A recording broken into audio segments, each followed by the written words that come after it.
Hello, everybody. And before we get into this week's episode of Only Stupid Answers, obviously there's been, if you've been online or you've been following the strike, obviously there's a lot of discourse on what people are or are not talking about. And that's going to be different for different people. But as far as this show is concerned, I'm not SAG, I'm not pre-SAG, I'm not any union, but I do support the strike. And so while when I tweet stuff occasionally, I might, I'm still watching things, so I might tweet about my general thoughts. Roxy is pre-SAG, so situation's a little bit different for her. So for the show, out of an abundance of caution and solidarity and support, we're going to be pivoting a little bit towards more, less of our like reviews or diving deep into movies and more general talk about stuff like the strike on how that might be impacting things, maybe sometimes a little bit of the box office.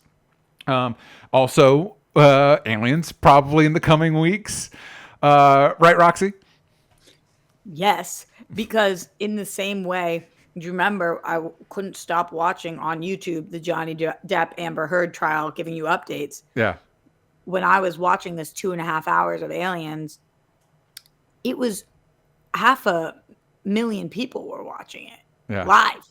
Yeah. And it's the biggest event of all our lifetimes, and you're not taking it seriously, DJ, and that's gonna have to change. I am taking it very seriously. I'm just coming to different conclusions than you, but that's a later episode. So the point is, just for the time being, we're gonna do some we're gonna pivot to some different stuff. But fortunately, if you've been listening to the show for a while, back in the day with Sam, we like talking about cryptids and shit and all that stuff. So this is in line with what we've been doing. Nothing different there.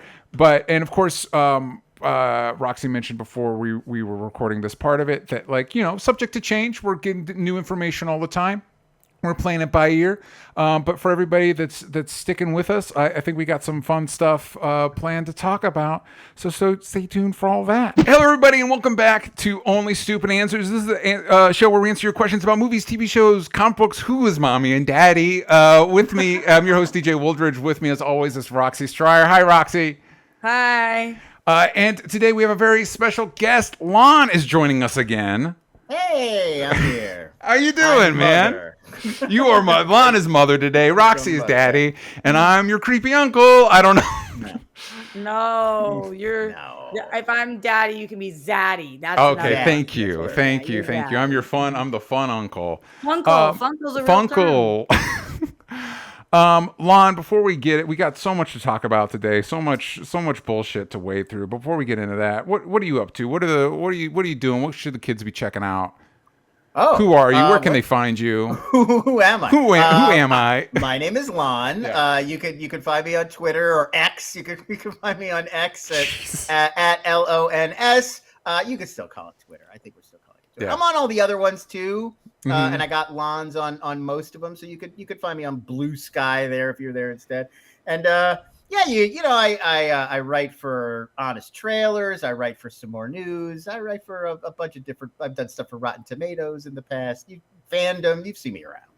Check all that out. If anybody's sitting on a Blue Sky invite, that's one of the ones I haven't been. I think I am sitting on a Blue Sky invite. So we can listen. I would like to plant my flag, please. It's such a ghost town over there. It's like an arms race, Lon. We all gotta get our handles before they're all taken up just to see who.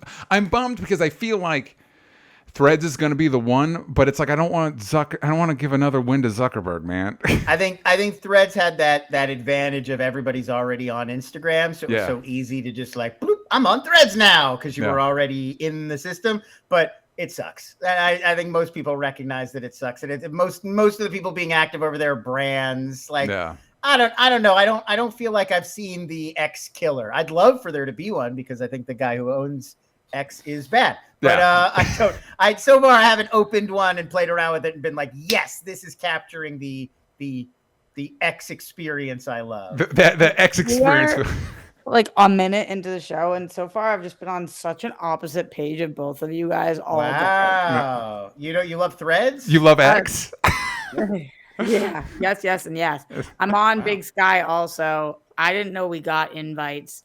if I have one, Yeah. it's yours, DJ. Thank you. Go to your profile and you'll see, like, if you go to your profile page, right under your name, you'll see a little blue box and it'll tell you how many invites. Like once every 2 weeks, I think you get one new invite for somebody. Yeah. Oh, okay, DJ. I'm happy to give it to you. Thank you. I appreciate it.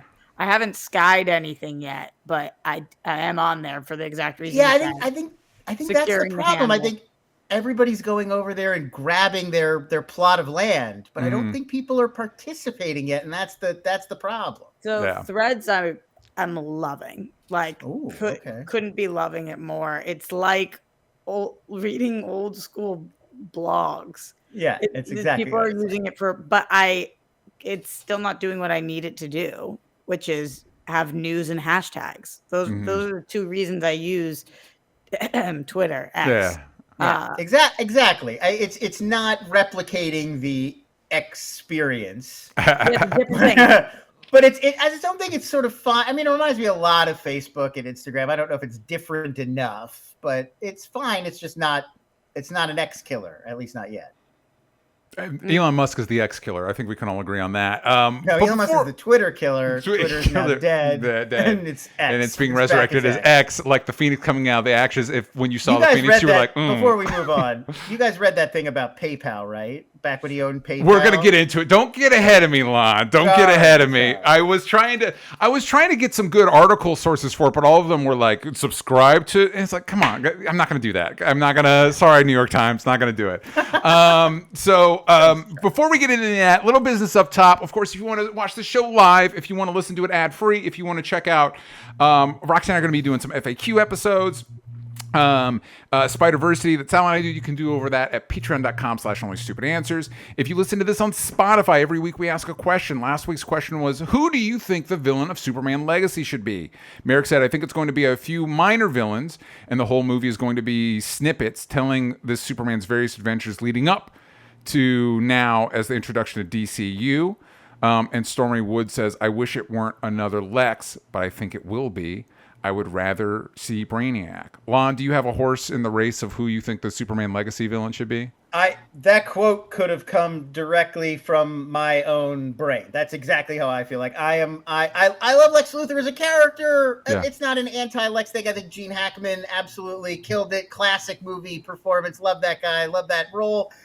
But it's like, it's enough already. Every Superman movie, we get a Lex Luthor story, and he's got a classic rogues gallery. There's no need to keep going back. In fact, Lex Luthor is like a weird, almost like a mismatched villain because he's just like a normal smart man. Yeah. And Superman has a lot of foes that are actual physical matches for him. Yeah. Why not use one of those? And personally, again, if you're going to just ask me, Brainiac seems like the obvious one just because he's so iconic. Yeah. There's so much iconography. There's so many trappings. There's so many different things you could do with Brainiac. It's just a famous name. He's an imposing looking character. It would be a cool casting thing like that. I think that's how you would go if it was up to me. Totally with you. I do think Lex can still be there because I'm a big proponent of like Lex is kind of part of Superman's support. He's not Joker. He's part of Superman's supporting cast too. But it's like if you're villain, it's like, come on. There's a LexCorp in this world, sure, fine. Yeah, but like we haven't. It's been 70 years. We need to do a Lex. We need to do Brainiac. Come on, man. It's been 70 years. We haven't done one. So now listen. We were already starting to talk about it. Let's go right into it. This is our news talk. It's going to be a kind of a news-centric episode this week. But let's figure out. Let's try and dial in. What is what X? Why X? Why? And Lon, you mentioned the PayPal of it all. The Cliff Notes version I got is that Elon tried to do the same thing with PayPal, because he keeps using the term everything app. I don't know what he means when he says that. He doesn't know what he means either. Linda Yaccarino, the new CEO of Twitter, there was just a story this morning where she was in a meeting with people from CAA, the agency. Yeah. And she was like, what would you guys like to use X for? And they were like, well, what kinds of things are you planning to do? And she was like, what kinds of things do you want it to do? And like, I don't think they have a plan. I think they are like, we've got to get advertisers back. Elon's plan apparently was, forget advertising. I'm going to sell subscriptions, and that's how we're going to make money. Did not work. So now they've got to somehow get all these advertisers back that they scared off or chased off with all the Nazism. And so I guess this is part of the plan. I don't understand what he's thinking or pitching or what the plan is. It seems like he's got a very like middle school boy sensibility. Yeah. And it's just a lot of that. Like, we're going to make you can only use the website in dark mode, man. And it's called X.com, dude. And it's like all of these things that we're supposed to think are cool, but that don't actually seem cool to an adult. Yeah, it is interesting because so he was trying. My understanding is he was trying to make it into PayPal, and reading about it was like, oh, this is an episode of Succession. It turns out some of the more far-fetched things I saw in Succession actually are things that happened because they got the board together and they're like, well, this guy, right? We can't let this happen. Rename PayPal X.com back in the day, and everybody else was like, but PayPal actually communicates a thing where your pal you use to pay for things. Yeah. And X is just like, it sounds like porn or brand X or whatever, it doesn't communicate anything. This is what he said, Elon, and then I'll give you guys my thoughts. Twitter was acquired by X Corp both to ensure freedom of speech and as an accelerant for X, the everything app. The Twitter name made sense when it was just 140 character messages going back and forth, like birds tweeting. But now you can post almost anything, including several hours of videos. In the months to come, we will add comprehensive communications and the ability to conduct your entire financial world. That is what Elon said. So you're saying it's be your bank, like you'll do your banking through X. Here are my brief thoughts on this. It is miraculous that this is one of the richest people on the planet. Like, when you think about it, it is both infuriating and hysterical. He is like a classic movie villain. Mm-hmm. As you guys were just talking about Lex and Brainiac, I'm just sitting there like, Elon. I mean, it's Elon, like, except for the fact that he's not that smart. Mm-hmm. Right, like Lex is actually a genius. Smart, right? And so it is just wild that he comes out with these statements. And when you really try to break that down, okay, to ensure freedom of speech, we know this is the guy who made it so that you can't use the term cisgender on the platform. So what is freedom of speech to you? Like, obviously you don't believe that freedom of speech is what I believe freedom of speech to be. So he just banned that ad. Did you see that ad where the couple is about to have sex and then the Republican congressperson comes in and interrupts them? It was like a political ad. Yeah, it was running the last few weeks. Yeah, he banned it, so they can't run that ad on X anymore. The freedom of speech app, right? So it's freedom of your speech, and people who speak like use speech, which is unbelievable. Okay, freedom to call me anti-Semitic slurs is how how de facto that's how it's worked out. It's the freedom to say the K word to me every day, just about every day. Like that's freedom. The amount of swastikas I get sent every single day is unbelievable. And that is just an anecdotal thing that if you are a member of any kind of group that gets targeted by those kinds of people, you have seen that skyrocket in the last year. I mean, it was always a thing on Twitter every once in a while. Because freedom of speech law. Right. Yeah, every once in a while, someone would call me a Jew boy or something. Yeah. Listen, these things happen. But now it's all the time. It's a constant wave. Yeah, you'll all be surprised to learn I haven't noticed that. That hasn't changed my experience at all. So that's the first part, breaking this down. The second part, like birds tweeting. Mm-hmm.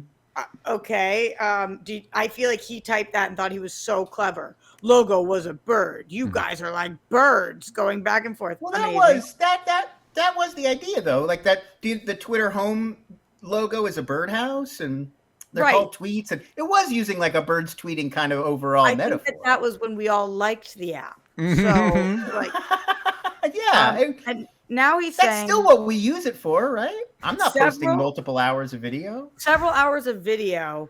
I have never heard anybody wanting that ever on the app. Yeah. It's just when the people post like, hell with it. Here's the entire Super Mario Brothers movie. That's the only time you hear about people posting multiple hours. And then in the months to come, we will add comprehensive communications. So what is comprehensive communications? I don't know. I have no idea. and the ability to conduct your entire financial world. Unbelievably scary. Yeah. You know, that app that goes down all the time and is just like, sorry, your rate limit is exceeded. Like, that's where I want to put my money. Yeah. You know, the app where we took away your 2-step authentication because we wanted you to have to pay for it. Yeah. So everybody's getting hacked on there. That's where you're going to do your entire financial world. You're not on board with that, Roxy? I don't even understand what this, like, he writes things, and I know that ignorant people and assholes both are like, he's so smart. Read what he's actually saying. What the fuck are you talking about? What are you talking about? Those words don't make sense. We're going to introduce comprehensive communications. Oh, what? What are you introducing? Yeah. You keep calling this the everything app, like Lon alluded to. What is that? I do love this billionaire instinct to like, hey, we had this thing that served a specific purpose, and we broke that. And so now, because this gives me very much vibes of like Max, like, hey, you know, the HBO brand used to mean something. And so now, but we don't want that. So now here's Max. It's like, well, yeah, but why? Because he's describing, yeah, here's what you use Twitter for. That was great. Fuck it. Yeah. And it's like, why do this? You're both Succession viewers, right? Like Yeah. in the final season when they're making that like senior retirement living place, and Kendall's like, I have, for my own personal reasons, I need to boost the stock price. So we're going to reinvent this, what was a retirement living thing, and now it's everything. IP, branded, future technology, cutting edge. Just not ever planning to actually build that dumb product, but just to goose the stock price short term so we can rat fuck Alexander Skarsgård. And I feel like that's the only thing these guys really know how to do. They don't really know how to build like long-term, sustainable, good businesses. They know how to like quickly boost a stock price by saying something crazy that makes investors go nuts and want to, you know, like they know how to play that game. And everything has just become that game, that like 4D chess manipulating everything. And nothing anymore is about like, are people going to like this? Is this something people want to buy? Is this something people are going to spend money on? Like, that doesn't even get considered. I'm glad we've built our whole culture around this. This is great, especially as we face like long-term. Short-term stock boosts. That's all we're chasing. Nobody's like, but in 5 years, is this a real thing that people will want? Like, that doesn't matter. And it's not like we're like one of the UN people came in and was talking about global boiling or other long-term issues that we could really just use somebody that can think long-term for once. How is that going to boost Comcast stock in Q3? It's not, then forget it. It doesn't exist. Like that's literally the approach of everybody now, and it's pretty frightening. Ooh. What do you think? It seems like you have something you want to say, Roxy. What are you thinking?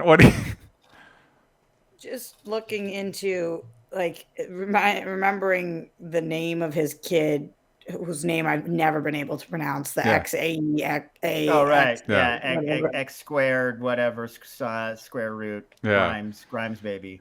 Yeah. Baby Grimes. I should have just gone Grimes 2 or something. That would have been much simpler. Grimes squared. It's like the next Grimes. I was under the impression that Elon was like on the toilet and was like, we should call this X. But the scariest parts about all of this is looking into like how long it took him to make this decision, right? Like they're not rash decisions.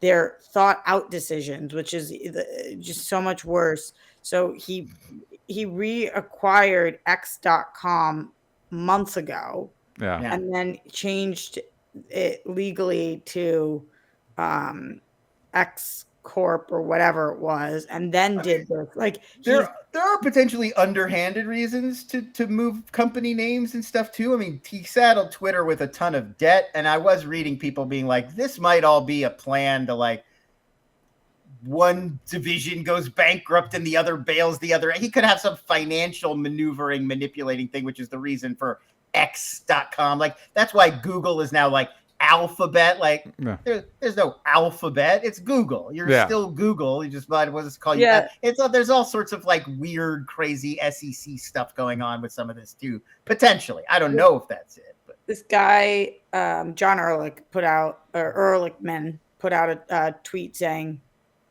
all the companies that have changed their names which I didn't know half of these. Kind of fun. Do you guys know what Best Buy was called? No. Oh, Sound of Best Buy. Yeah, Sound Sound of Music. I Yeah. knew Best Buy had a crazy name. How do you ever open a store called Sound of Music and not immediately get sued? Like that's a I don't know. famous name of You a know thing. You can't Google- you can't use that. Yeah. You know what Google was called? No. Back rub. Seems really strange. Yeah. That's You know what- crazy. Do you know what Pepsi was called? Ryan Soda or something? Brad's drink. Yeah. Brad's Drink. Yeah, Brad's Drink. Great. I didn't know great. that one. Target. I love that because then you picture a guy, like I picture a guy, like a big guy in overalls with like he's got like a 2x4 that he's using to stir like. So like the thing is, listen, this is Brad's I don't know why. Drink. It's such a casual tossed up name. Brad's Drink. You just think of like a guy in like a shitty apartment, like mixing up Brad's Drink. These are all so great. Target was called Goodfellow. Starbucks was called Cargo House. Snapchat was called Pickaboo. I remember when Snapchat was Pickaboo, actually. Really? Yeah. When it first launched, it was Pickaboo. Nike was Blue Ribbon Sports. Instagram was Bourbon. I don't remember that at all. No, I don't remember. That must have been like before the acquisition. Yeah, just interesting. That doesn't make me think that this is any less stupid, but just like. Well, and it's interesting. All those were before they were the known brands. It's not like Best Buy changed its name to Brad's Drink or whatever. Right. Well, and like Best Buy launched as a music store, so Sound of Music made sense. But then it became like an electronics thing. So you had to like all of those. Like, well, yeah, I get why Brad's Drink is not in grocery stores worldwide, but. I feel like back rub was my favorite. Name. Like Google was like, yeah, back rub. That's good. It's like, what happened there? That's really unsettling. But like Twitter is it's the thing you want from a brand. It's already achieved brand nirvana, which is that it's become a verb. That's like, would you Xerox this for me? Hey, tweet this. Like that's the hardest thing to do, and they already did it. Why would you get rid of that? Because you're big. Now you have to make X this for me into a thing, and that's never going to be a thing. That's never going to because he's a big dumb dummy. In the chat, for those watching live, Mike Joy says, "How long until he changes his name to X?" And Leonard Kim says, "I do kind of miss when tweets were eating a bagel, taking a shit, or bought a computer. It was a simpler time." That is kind of what I am liking about Threads, though. That is kind of what Threads is right now. But going to your guys' point, it doesn't do what I need it to do for work. Yeah, Threads is fun because I get to see people say taking a shit.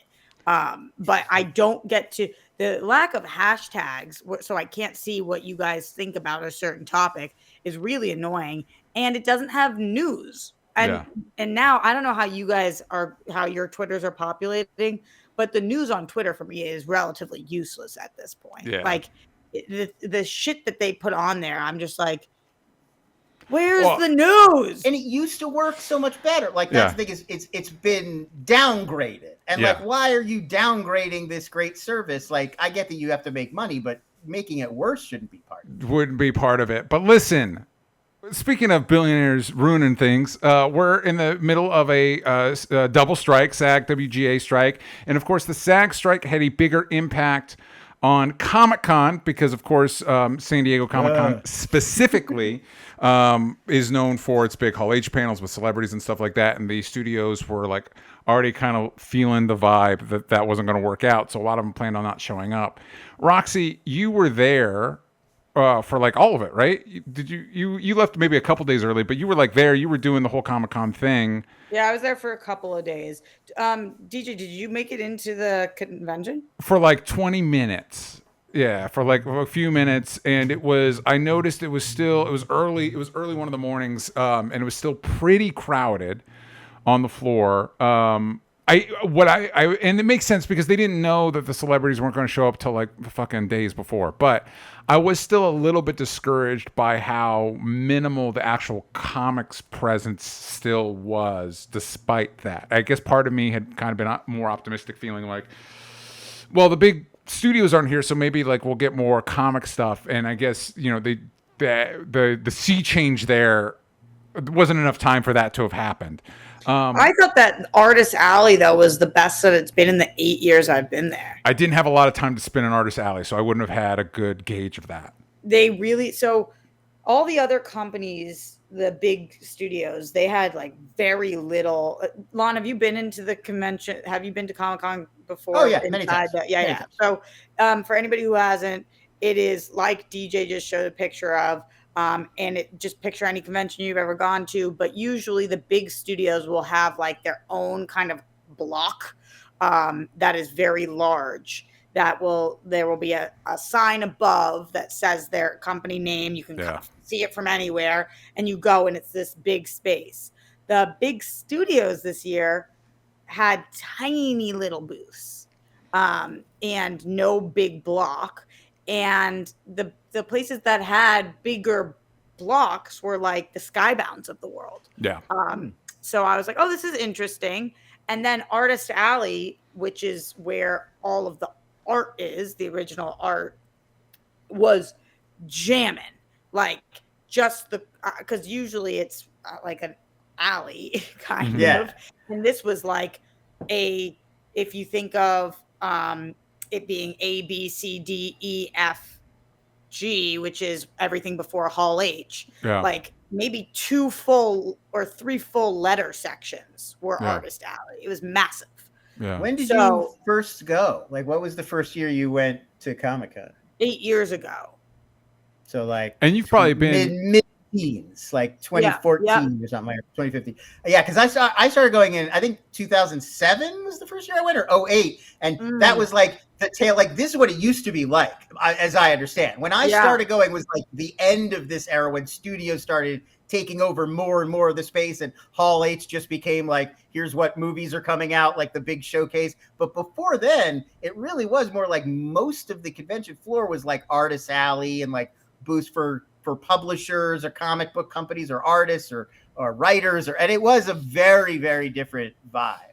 The first year I met the Hellboy creator, Mike Mignola, was just like hanging out at a table, like signing, and like chatted with me for like 10 minutes. It was like a very different vibe than it became in the years since. Yeah, so I really did enjoy it. And DJ, you're saying that you didn't notice like enough comic stuff. I agree with you that I thought it was going to be more comic book heavy, but there was still more than the previous years that I have seen. Yeah. And this year, a lot more deodorant was worn. I'll give people that. That was very exciting for me. Yeah. And the vibe of the con was fucking great. It was great. It was a bunch of people who were not complaining about the fact that there was no major stars doing huge Hall H panels. Like, I kind of thought that people were going to be bitching and moaning about, we spent all this money on the hotels and the flights and the da-da-da, and then now there's not this big panel that we whatever. I didn't hear anything. Yeah. People were just happy to be there. It was that same kind of vibe. And was it a little weird and different? Yeah, like the press lines are different, but it was cool. A lot of the people that I saw that were doing the press lines or in different, not Hall H, but in the different ballrooms for the other panels were art directors and, like people that don't usually get to be on panels in the same kind of way. And I thought that was sick. The World Girls, we did man on the street interviews about what the people were aware of for the SAG and writers strike, and if they knew how much money Zaslav was making and Iger, and asked them what they thought about the strike. And it was overwhelmingly like the people know that are at the convention, the people knew what was going on and they think it's fucked up.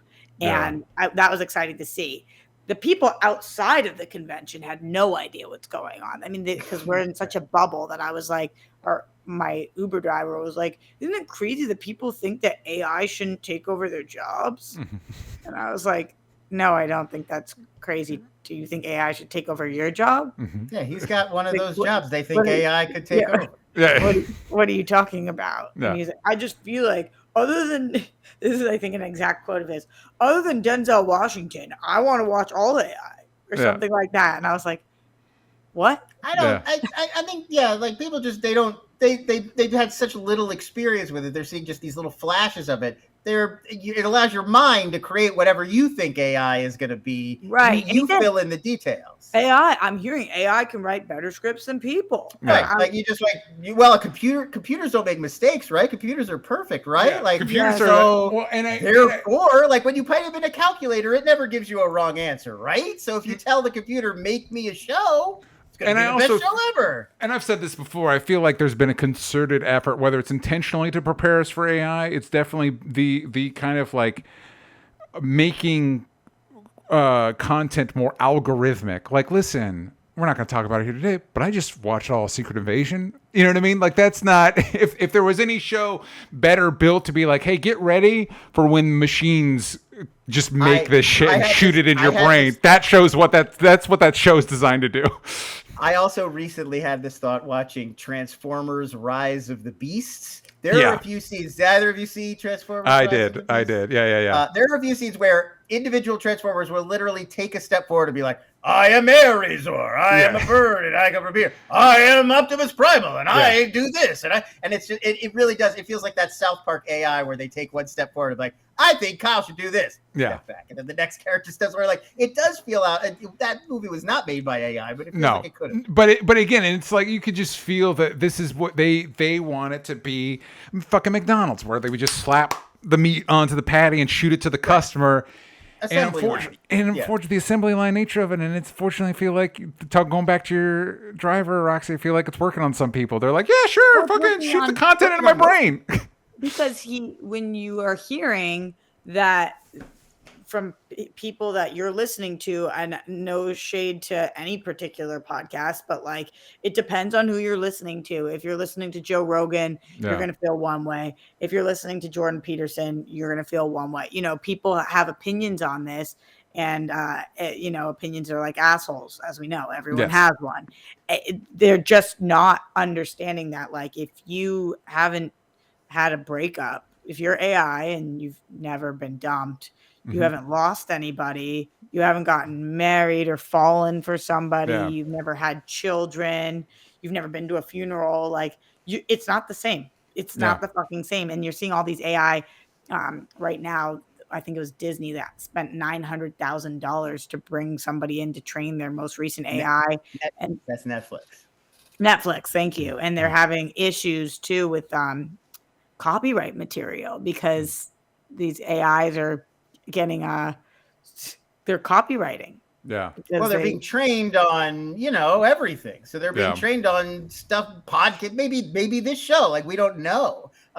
Sarah Silverman is suing OpenAI right now because they sucked in her comedy. She's like, but I own that. That's you can't take my jokes, even if you don't retell them exactly the same way. You can't use them to do anything. They're mine. You have to pay me for it. And so, that's a huge issue. It's like, well, yeah, you're calling it, oh, we're using this material to train, but it's like you're stealing it. I mean, that's not. There was no extra rule in copyright, like, well, you could use these to train software. Like, that's not a thing. Yeah. Right. So anyway, going back to the con, it was interesting to see how educated the con goers actually are, and because they're consumers and they're paying attention, as opposed to just people who weren't at the con in San Diego who had no idea what was going on. But it was also strange, like what you are and are not allowed to do. SAG put out rules that you're not allowed to cosplay if you are SAG. So seeing everybody who was cosplay, or what exactly qualifies as cosplay, right? Like, and people not knowing, okay, can I wear a t-shirt with brand on it? That's not cosplay, right? But then am I supporting the studio? There's conversations about that a lot. Same thing with parties. There was one party that branded itself one way, but really was being sponsored by a studio, which was not as like put out there. So that was a problem for some people. There were issues with certain carpets. Like, there was obviously, the strike didn't not affect the con. There were things that people were concerned about. There were people at the con that people were calling scabs, some of them who probably are, some of them who probably are not. So there was definitely this background noise of, what are we allowed to do right now? This is very bizarro land, but at the same time, still super, super fun. Another great year. Yeah.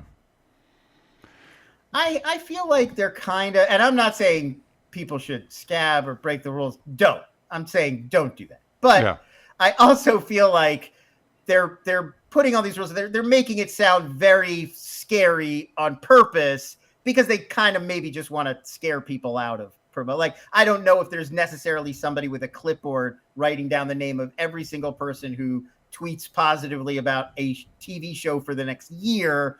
I think they're trying to create a climate where we're all kind of on our heels. Am I allowed to talk about this? Just so people are circumspect about what they promote and how rigorously they do it. That's just my theory. Yeah. I tend to agree with that. Yeah, and I think that make the rules sound as strict as possible, even if you're not going to enforce them that strictly, just to like get the message clear of like, don't be a scab. Yeah, exactly. But I do think it's our current landscape. It's a little bit tricky, and I'm not sure that SAG had a plan or has a plan to navigate that. I wrote about this for Passion Fruit last week. It's kind of forcing us to make some definitions concrete that we all like not being concrete. Like, we have the idea of like a critic and a journalist and an entertainment reporter and an influencer and a fan and a reactor and a vlogger. And like there are like 20 different ways to talk about people who do what we all kind of do. Like people who go on the internet and talk about entertainment and media and like what we thought, like all sorts of different ways of doing it.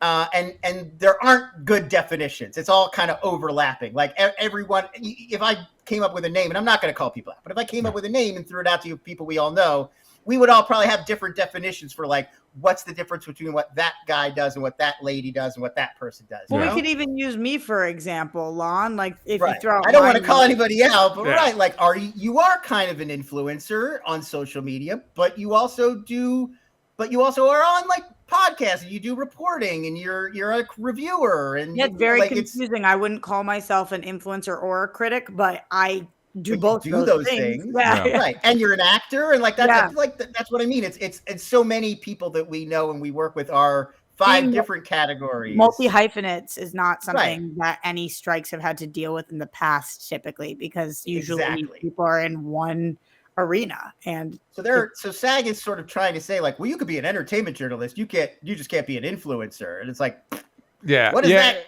actually mean, like in a definitional way? I was reading, the New York Times did have an article I was reading about influencers are impacted for this, but the people they were talking to were people that get like paid like $20,000 to show up at a premiere. Right.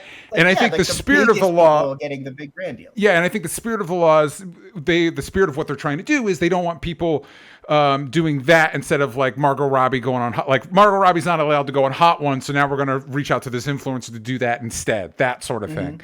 I don't know. No, it's a really big, it's tough though. This is why I'm trying to be kind to people during this time, because I got a phone call from a friend of mine and the studios are offering like 10 times the money they usually offer to promote things. Yeah, of course they are.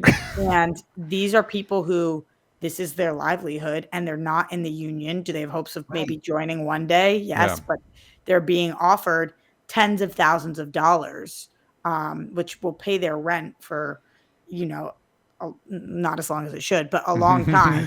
And these are people who won't benefit, even if the union does successfully negotiate everything they wanted. Well, if you're not in the union, that doesn't do you any good. You've put in all of this they hope to benefit. You're not extracting the benefits. They hope to benefit from that one day and hopefully join the union one day, and that this is the fight that hopefully will affect them long term. But it sucks because I said to her, I don't think you should, if you would like to join the union, I think that this is clearly scabbing because it's taking money from the studio, And that's what I would be clear. I'm not saying I think people should do this. I've sympathized with the people who are caught in this bind.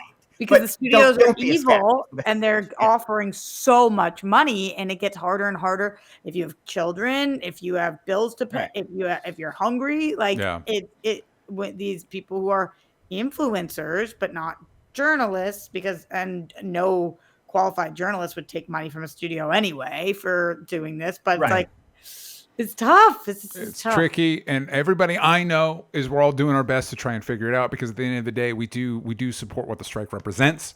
I mean, that's, to me, my philosophy has been like, look, I'm in the WGA. It's been a while since I've done a WGA gig. My lapse, but I am a WGA member. So yeah, I'm trying to like do my job, but not excessively promote. Like, I've kind of set my own sort of parameters, because I really do support the people who are striking, and I really do want to have solidarity with them and support them. And so I feel like I'm trying to talk about it a lot and talk more about the strike and what's going on with that than like how great whatever I'm watching on Paramount Plus is. Like, and I feel like if I do that, I'm sort of doing my part. I think you and I are in kind of I feel like I'm closer to you on that line. I'm not a part of any union, although if I was, wouldn't mind being part of the WGA at some point. That'd be nice. Or the DGA if I get there, whatever. Anyway, but similarly, it's like, you just try. When I see something, I'm like, do I feel like I'm carrying water for the studio here, or am I just like observing whatever and just making that judgment call?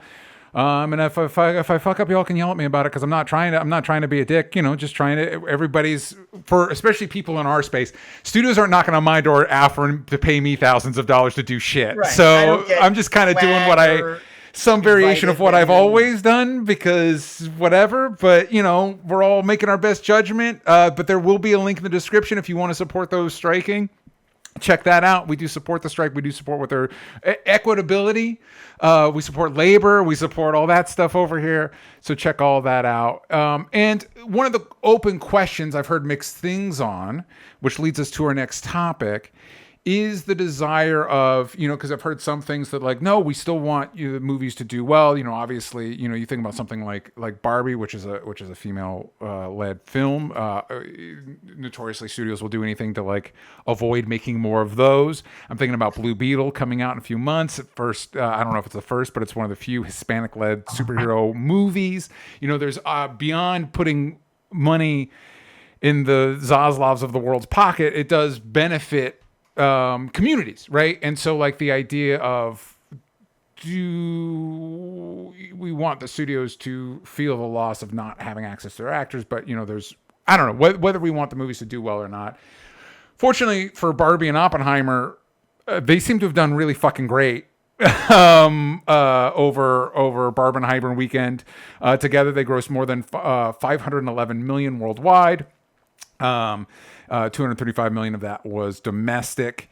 This is the first time two movies have opened to those numbers, 100 million for Barbie and 5 million for Oppenheimer at the same time. Yeah, I got a bunch of stats here. I don't know if they matter, but they did really well. It's the first time in history one movie opened at $100 million and the number two movie opened over $50 million. That's never happened before in the same weekend. That's crazy. Yeah. I think it's a really difficult question to answer right now, DJ, because I'm having these conversations with my friends too about how we want things to perform right now. Because at the end of the day, I feel like if I was a studio exec, which clearly I'm not, but I look at success and think, wow, I should pay Noah Baumbach and Greta Gerwig and Margot Robbie and Simu Liu and Ryan Gosling and Issa Rae.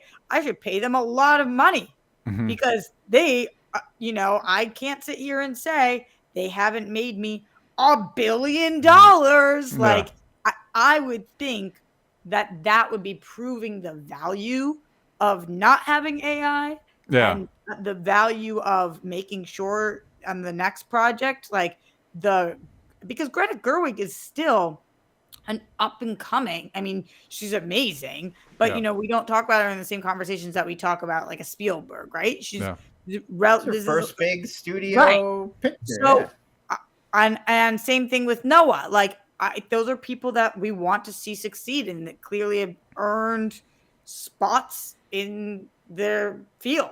Yeah. So on the one hand, I'm just like, if movies right now tank, it almost proves the studios like we should switch it up we've had such a bad summer. We should go all AI. These actors don't deserve their money. Yeah. But on the other hand, I'm not an studio exec. I don't get how the fuck they're thinking.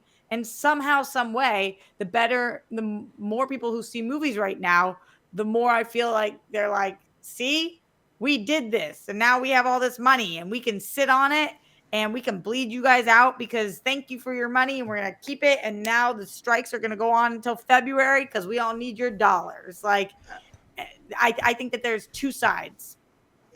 I mean, I think the big thing that we have to talk about in terms of like how long they can last is it's really two tiers. Like we think of AMPTP as this one big group, the studios and the streamers, and they're all together. But it's really, there's the tech companies that bought up media brands, your Amazon, your Apple, your Netflix. And then there's the legacy studio companies, NBC Universal, Disney, Paramount, Lionsgate, which owns Stars, AMC. Those companies, they're in a very different place. Like, sure, Netflix can kick up their heels and be like, well, we'll make more stuff in Spain and Thailand for the next 6 months, and we'll save a bunch of money. That, you know, and they've got a content pipeline probably for the next 6 months. They're fine to wait until next year to make a deal. Don't come back to the table until then. Apple and Amazon, this isn't even their primary business. Like, Amazon will just sell more soccer balls and foot cream to get them through or whatever. Yeah. So, but like if you're Universal, if you're Paramount, like you really can't wait and you can't afford to just take money from this summer and be like, well, we're good for a while. Like that doesn't, they need stuff to be on their TV networks and these streaming platforms they just launched and back in theaters by next year. And if 2024 doesn't have enough new movies and movie theaters all start to close, that's terrible for Paramount. Netflix doesn't care, but Paramount, where are they going to show you Mission Impossible Dead Reckoning Part 2? Yeah. So I really feel like everything you're saying is correct, Roxy. Like it is really hard to say because we're dealing with this plague field where the companies all have different priorities. Like I feel like there's a version of this where this is the end of the AMPTP. And like some companies are going to, like Sony is not going to have a choice. They're going to have to come to the table and make a deal with writers, or else like Sony Pictures Entertainment goes away. Yeah. Whereas Netflix, maybe they don't want to come back to the table until 2024, 25. So like it's so hard to say because there's even that added level of complication. But like, yeah, I agree with everything you're saying. It is really hard to know what the best thing to do. Right now, everything I'm hearing is like, they're not calling for a boycott, so keep going to movies, keep your Netflix subscription.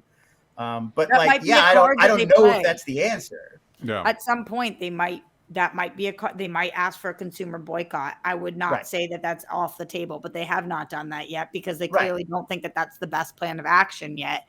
I don't know, Lon, how long you've been in the WGA, but I was talking to Kate Mulligan, whose husband Dickie is a captain for the Writers Guild, and she was talking about one of the big talking points he continues to speak on, and that they're hopeful for, at least in the WGA, is what happened during the last strike, which is that once one company kind of folds, one studio kind of folded and was like, okay, we will give you guys what it is that you're looking for.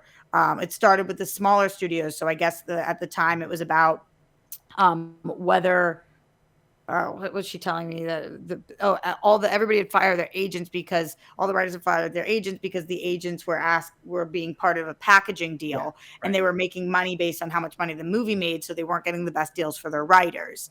And so a lot of the studios were like, we're going to hang tough together. But then once one folded and they saw that everybody was going to these smaller agencies and they were making the deals with these studios, then all of the major agencies like WME, CAA, they all folded and were like, okay, we won't take packaging deals anymore. And that's what they're hopeful happens with all the studios, right? That it will start with one of the smaller not smaller studios. There's already we're seeing A24, but like of enough of those studios, and then we'll see the actual AMPTP studios.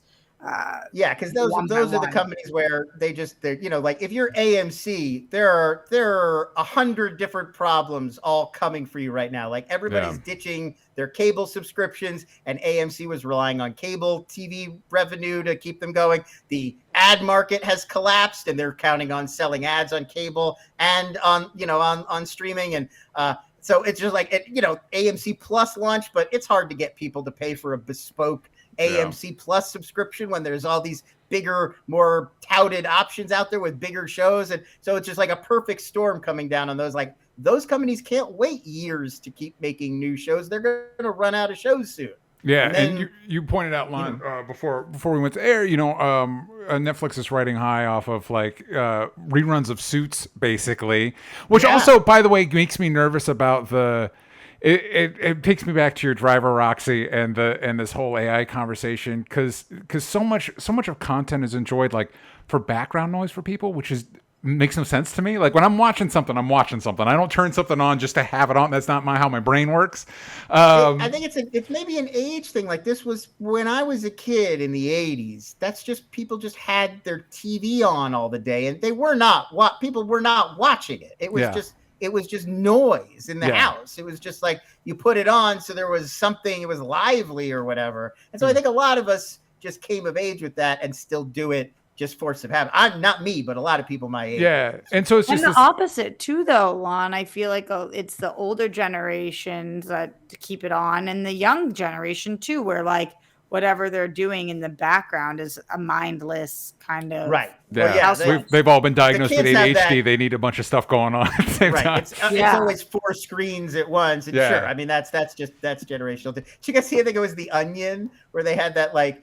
Special new movie theaters for people under 25, and the theater screen was actually split into like 4 columns, and it was like Barbie here and Oppenheimer here, and then a TikTok video here, and then like a game over here, and it was like that's what people would want. I hate it. I'm so scared that's not going to stay in The Onion and is going to it's going to be in reality. Real, yeah. But sometimes like you see stuff and it's like, oh, they're so different. That generation is so different for me. Like. I can't even predict what they're going to be into. Like the NPC TikTok thing is just like, oh my God. I was reading an article that was kind of sympathetic to the whole NPC thing. And it's like, but again, it goes back to that. Like, I don't like noise. I like to focus on something. Anyway, that's me. That's how my brain works. You just didn't grow up with that your whole life. And I don't need constant input all the time. Silence is okay, everybody. Anyway, spend some time with your own thoughts every once in a while. But it is interesting how companies like Netflix, these more tech companies, are kind of forced other studios into this, the whole gold rush to have an app. And now I guess Netflix is, I was reading stuff that they're this whole like, clamping down on sharing passwords is actually making them more money and all this stuff. So it's this weird, like, they forced everybody in this crisis that they're going to be fine in. And now it's like, and meanwhile, what is it? Ted Sarandos, is he the Netflix guy? He's out there going like, listen, I grew up in a union family. I know what it's like. Get the fuck out of here, man.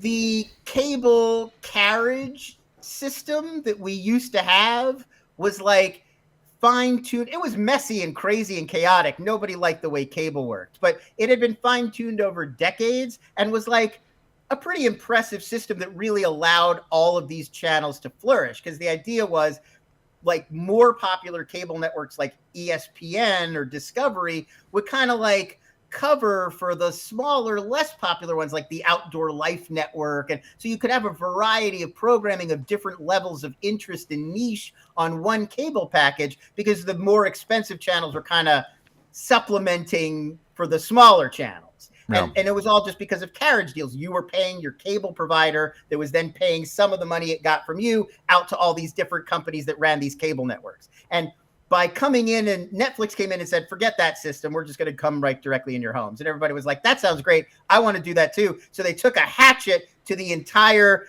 cable carriage system. They got everybody to cut the cord. They destroyed this entire infrastructure we'd built up over like 50 years of doing business. And now they don't know how to make money anymore. It's like, well, you had the thing you just destroyed was a great way to make money. We used to pay for a lot of TV shows that way. Suits. That was what made Suits possible. Well, and you brought up the popular show on streaming. Yeah, I can't remember if you brought it up before we were on air or not, but the idea that there's 9 seasons of it, and like Netflix won't let a show last past 3. They can't afford to, whereas USA had no problem paying for 9 seasons because a season of Suits was valuable for them because they could sell ads against it. Yeah.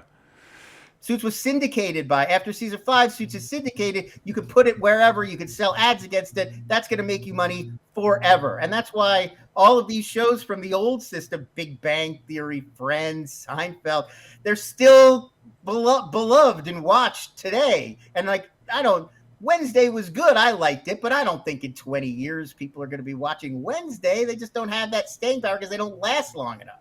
Yeah, yeah. And going back to the before we wrap up, going back to the Barbenheimer of it all, I will say I think in the long term, the success of Barbie and Oppenheimer is good for movies in general because, and obviously, Roxy, as you I think you pointed out really well, like who knows what these.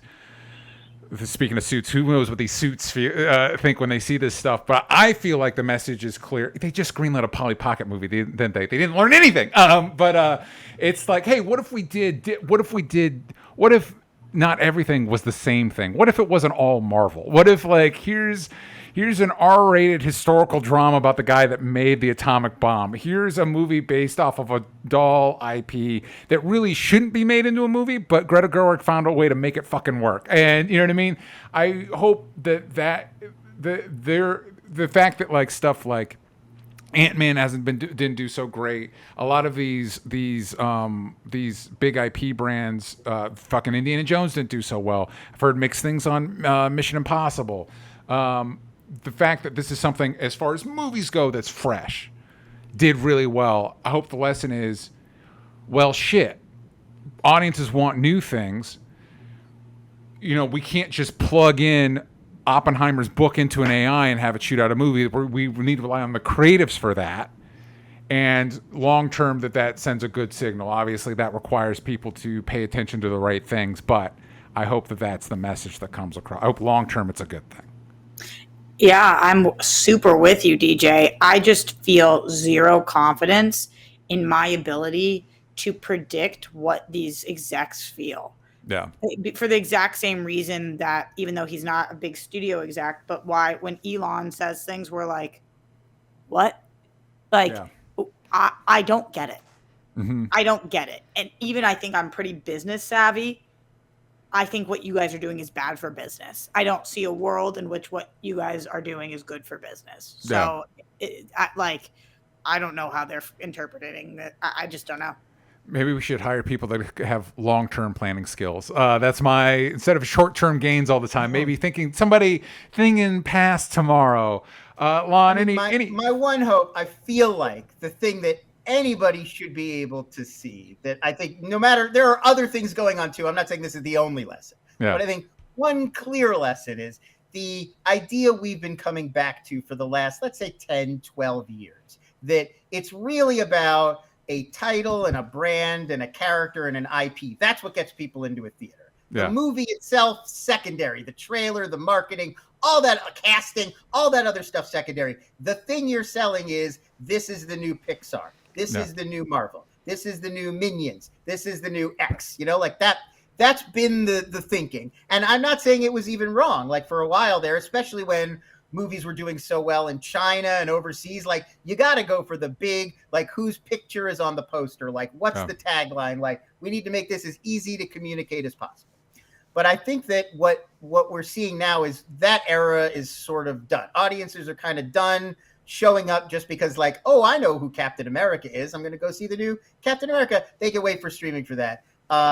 And now you have to do the work. Like you can't just lay back on the laurels of the IP is going to bring people in. You actually have to sell people on this movie in particular. And I mean, I think that the Mission Impossible of it is really fascinating because to me, that is like, we assumed a lot of it was Tom Cruise. That was the Top Gun Maverick magic, was audiences everywhere just, they can't get enough of this Tom Cruise guy. Yeah. But if Mission Impossible didn't do that well, it was something about the way they sold Top Gun Maverick specifically that made people so excited. And I think that is a good takeaway, no matter how you slice it, because it means we got to go back to thinking about individual movies as the product, not one little piece of the franchise, which is the product. Yeah. But now the movie itself, you can't just be like, well, it's Ant-Man 3. They'll go see it because they liked Ant-Man 2 and they're waiting for Ant-Man 4. Now they got to be like, what is it about Ant-Man 3 that makes people want to go see Ant-Man 3 specifically? And like, I feel like that's good. That's a move in the positive direction. Yeah, you can't just make a Polly Pocket movie with Lena Dunham and assume that it's going to have the same cultural splash as Barbie. You're not going to be able. Because everybody's got to get into the Mattel verse. I think It's like we're not all getting into every verse anymore. You've got to really sell me on this thing, not just Indiana Jones is in it. Yeah, and Lennon Kim says in the chat, we got to have more Everything Everywhere All at Onces or more Elementals. And Elemental is a great example of a movie I think they didn't have a lot of faith in and didn't try to sell as hard as they could, and then audiences discovered it and liked it all on their own. So kind of a lackluster first weekend, but now it's going to hit 400-500 million in theaters. Like, it's a hit. It's a good movie. It's a good movie. And I also think I was talking to this about a friend of like, I think the new Indiana Jones was made for $300 million, pretty notoriously, and Everything Everywhere All at Once was made for $25 million. And it's like that should. I like that Indiana Jones movie. All right, I thought it was fine, but $300 million. And that's the thing. Not all of that $300 million isn't ending up on screen. A lot of that is padding execs' pockets. That's how that number gets so high.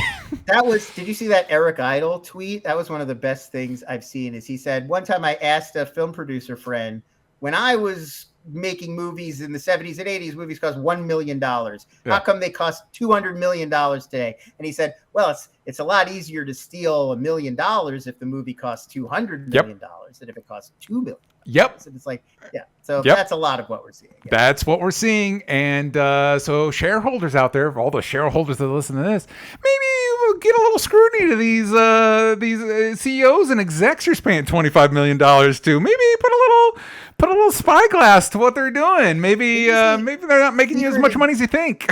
Secret Invasion cost $212 million. Did you boo. See that? Yes, boo.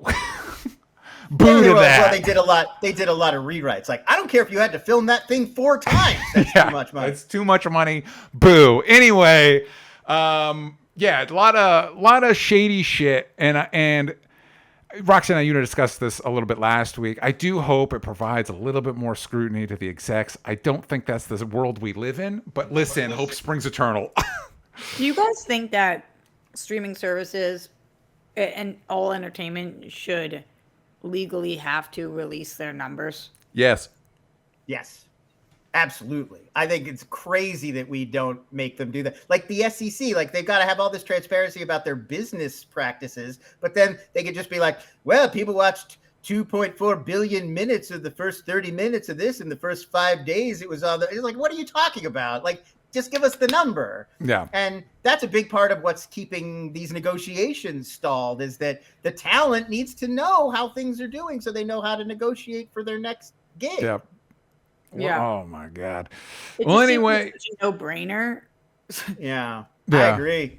Did you see Seth Rogen talking about this? He's like, no. It makes Seth Rogen was saying he gets like depressed. Like he's finding it emotionally very difficult that none of his work, he doesn't have any sense of achievement anymore. He's like, I make these things and then there's no way for me to know if people liked it or watched it or who liked it or how much they liked it. He's like, I used to get data that was like, this is the demographic breakdown. These are the people who watch the most. And he's like, I knew everything about what people were how people were interacting with his work. He's like, today I know nothing. It's a black box and I make stuff and it just goes out in the world and I never hear about it again. Yeah. It's like, that's even not from a business perspective, just from a personal creative perspective, it's a tragedy. Yeah. He's a good producer. He's got a movie coming out next week that I got to see early, and it's very good. It's a good movie. If you want to support good movies, check it out. Anyway, they're coming out of the shadows. That movie. Yeah, exactly. But Lon, before we go, remind the kids where they can find you and what they should be checking out from you. X is the best place to follow me. Go follow Lon on X. .com, your favorite app and mine, at LONS. And I mentioned Passion Fruit. It's a website that's published by the Daily Dot, but it's its own thing. It is just a sort of news and information and community for digital creators, internet creators, people who post things for a living. And it's a new site, so come check it out. I write a weekly column for that called Check that out. There will be links in the description. Roxy, what should the fans be? You were mentioning the World Girls did your Man on the Street stuff. If they wanted to check out that World Girls stuff, where are they going to go? Yeah, you can find us on youtube.com/theworldgirls. That will be dropping next month. We're doing a lot of strike coverage, also a lot of alien talk. Listen, I've converted them. I know I can convert you. So. Next week, everybody tune in. Maybe next week we won't be able to talk about the real good Teenage Mutant Ninja Turtles movie, but we will be able to talk about aliens. So, which is, if you think about it, significantly more important. If true. Also, Michael Bay's version of the Teenage Mutant Ninja Turtles, Aliens. Aliens.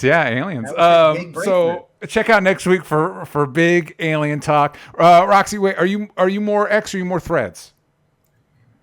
I've been doing that shitty thing where you post the same thing in both places. I don't know that's shitty. I think that's just covering your bases. I feel like that's just covering your bases. Wherever you are, I'm posting in both spots. I keep fucking posting on X. I really want to leave. I really just want it to be dead, but I just, that positive reinforcement. People keep liking my X's on X, and so I guess I'm staying here for right now. You can find me on X and everywhere that matters at DJ Talks Trash. You can find this show at Only Stupid Answers, but on X. You ain't got the vowels from stupid. And we will see you all next time. Bye, everybody.